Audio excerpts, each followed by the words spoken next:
Hi అండి, welcome back to our channel Devi traditional Telugu vlogs. ఈరోజంతా నేను ఏం కుక్ చేశాను, కిచెన్లో నా వర్క్ అంతా కూడా మీకు చూపిస్తాను. మార్నింగే హాట్ వాటర్ తాగేసానండి. దాని తర్వాత ఈరోజు బ్రేక్ఫాస్ట్గా ఎర్ర గోధుమ నూకతో ఉప్మా చేస్తున్నాను.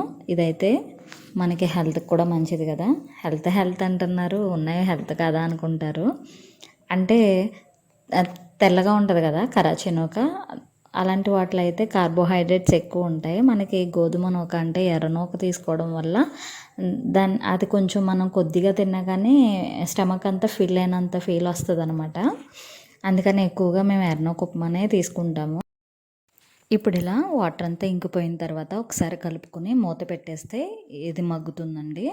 ఇందులో పలుకు అంతా కూడా లేకుండా మగ్గిపోతుంది. దీన్ని ఇలా మూత పెట్టేసుకోండి. నేను బాదం అయితే నైట్ నానబెట్టుకున్నాను.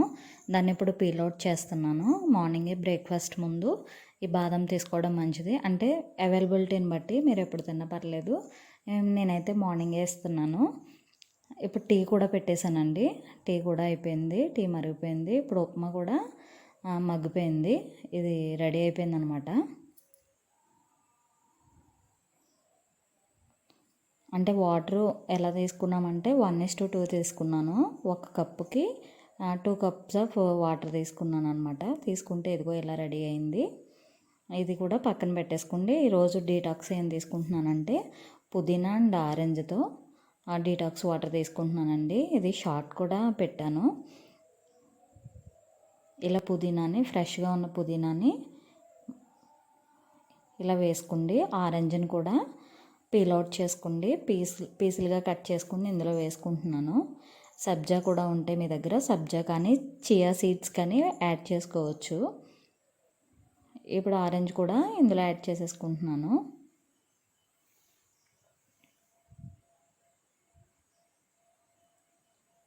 నా దగ్గర సబ్జా ఉంది, చియా సీడ్స్ ఉన్నాయి. నేనైతే సబ్జా తీసుకున్నాను. సబ్జా సీడ్స్ వేసాను ఇందులో.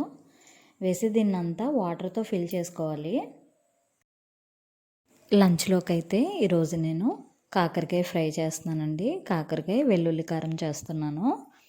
ఈ కాకరకాయలను ఇలాగా రింగుల్లా కట్ చేసుకున్నాను. వీటి మధ్యలో ఉన్న గింజల్ని తీసేసుకోవాలి. తీసుకుని ముందు ఆయిల్లో ఫ్రై చేసుకోవాలి. ఇదంతా ఫ్రై అయిన తర్వాత వెల్లుల్లి కారం ఇందులో యాడ్ చేసుకోవడమే. చాలా టేస్ట్గా ఉంటుందండి, చేదు అనేది ఉండదు.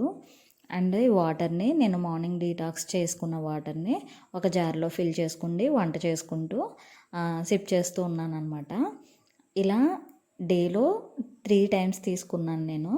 దీనివల్ల ఏంటంటే మన స్కిన్ కూడా ఈ వింటర్ టైంలో చాలా హెల్తీగా ఉంటుందండి. ముడతలు పడకుండా లేకపోతే డ్రై అయిపోకుండా ఉంటుంది. వింటర్ టైంలో ఇలా తీసుకోవడం వల్ల మన స్కిన్ కేర్ చాలా యూజ్ అవుతుందన్నమాట. ఇప్పుడు కాకరకాయ ఫ్రైతో పాటు రసం కూడా పెట్టానండి. ఇలా రసం కూడా రెడీ అయిపోయింది. ఇదిగో కాకరకాయ ఫ్రై అయితే ఇలా ఫ్రై అయిందండి.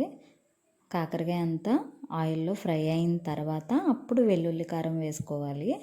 ఈ వెల్లుల్లి కారం ఎలా చేసుకోవాలో స్పెషల్గా ఒక వీడియో పెడతాను.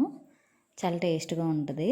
అండ్ నేను ఈవినింగ్ వచ్చేసి అవిసె గింజల కారప్పొడి చేశానండి. అవిసె గింజలు ఇప్పుడు తెలియని వారు ఎవరూ లేరు. ఈ అవిసె గింజలు తీసుకోవడం వల్ల మన నెలసరి సమస్యలన్నీ తొలగిపోతాయండి. అంటే మంత్లీ పీరియడ్స్ రాని వాళ్ళకి ఇదైతే చాలా బాగా యూజ్ అవుతుంది. అవిసె గింజలు ఉత్తి పొడైనా తీసుకోవచ్చు. డ్రై రోస్ట్ చేసుకోండి. ఆ పొడిని వాటర్లో కానీ లేకపోతే మనం తినే ఫుడ్లో కానీ మిక్స్ చేసుకోవచ్చు.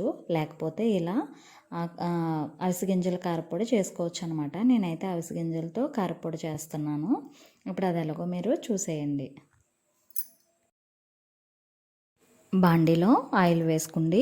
ఇప్పుడు ఇందులో తీసుకున్న వేరుశనగ గుళ్ళు ఇవన్నీ కూడా కొద్దిగా తీసుకోవాలండి. అంటే 2 టేబుల్ స్పూన్ తీసుకుంటే సరిపోద్ది అనమాట. అవిసె గింజలు ఎంత తీసుకుంటున్నామో దాంట్లో పావు వంతు మాత్రమే ఇవి తీసుకోవాలి. నేను ఇప్పుడు వేరుశనగ గుళ్ళు తీసుకున్నాను. ఇవి ఒక 2 టేబుల్ స్పూన్స్ ఉండొచ్చు. అండ్ మినపగుళ్ళు కూడా తీసుకున్నాను. దీంతోపాటు కొద్దిగా ధనియాలు కూడా ఒక టేబుల్ స్పూన్ మాత్రమే ధనియాలు తీసుకున్నాను. వీటిని ఇలా వేయించుకోవాలి. ఇవి వేయడం వల్ల ఏంటంటే అవిసె గింజలు కొద్దిగా టేస్ట్ వేరుగా ఉంటుంది అనమాట. ఇది వేయడం వల్ల కమ్మదనం వస్తుంది. ముందు వేయించిన తర్వాత ఇందులో మనం తీసుకున్న ఎంతైతే తీసుకుంటామో అన్ని అవిసె గింజలు కూడా ఇందులో యాడ్ చేసుకోవాలి. నేను ఒక కప్ తీసుకున్నానండి అవిసె గింజలు. అప్రాక్సిమేట్లీ ఒక 250 గ్రామ్స్ ఉండొచ్చు.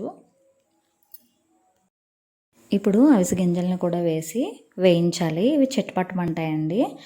అప్పుడు మనకి నువ్వులు ఎలా అయితే చిటపటమంటూ అవి వేగుతాయో అలాగే ఇవి కూడా అవిసె గింజలు అలాగే వేగుతాయండి. ఇవి వేగిన తర్వాత ఇందులో ఎండుమిర్చి కరివేపాకు కూడా వేసుకున్నాను. ఇవి కూడా ఫ్రై అయిపోయిన తర్వాత ఇదిగో ఒక చిన్న నిమ్మకాయ సైజ్ అంతా చింతపండు తీసుకున్నాను. కొన్ని వెల్లుల్లి రెబ్బలు కూడా తీసుకున్నాను. సరిపడంత కళ్ళుప్పు మాత్రం వేసానండి, సాల్ట్ వేయలేదు, కళ్ళుప్పు వేసాను నేను. ఒక స్పూను తీసుకున్నాను అనమాట. రుచికి ఆ పొడికి ఎంత అయితే సరిపోతుందో అంత తీసుకుండి మిక్సీ జార్లో ఇదంతా కూడా చల్లారిన తర్వాత ఇలా పొడి చేసేసుకోవాలన్నమాట. తడి తగలకుండా చూసుకోవాలండి, తడి తగిలితే పాడైపోతుంది కదా. తడి తగలకుండా చూసుకోండి. ఇలా మిక్సీ జార్లో పొడి చేసుకున్న తర్వాత కొద్దిసేపు దాన్ని చల్లారనివ్వాలి. ఆ తర్వాత ఏదైనా ఒక ఎయిర్ టైట్ కంటైనర్లో పెట్టుకుండి మనం మార్నింగ్ టిఫిన్లో కానీ, ఆఫ్టర్నూన్ లంచ్లో కానీ, ఈవినింగ్ ఏదన్నా రోటీస్ అవి తింటే వాటిలో కానీ ఇది మనం తీసుకుండడం వల్ల మనకి పీరియడ్స్ టైంకి వస్తాయండి. అంటే మంత్లీ పీరియడ్స్ రావడానికి ఇది చాలా హెల్ప్ అవుతుంది అవిసె గింజలు. ఇలా అన్నా తీసుకోవచ్చు, లేకపోతే ఒట్టి పొడి చేసుకుండి వాటర్లో అన్నా కలుపుకుని తాగొచ్చండి. ఇదిగో ఈ వీడియో కనుక మార్నింగ్ నుండి నేను చేసిన వర్క్ అంతా మీకు నచ్చినట్లయితే ఈ వీడియోని లైక్ చేయండి, షేర్ చేయండి, సబ్స్క్రైబ్ చేయండి. Thanks for watching.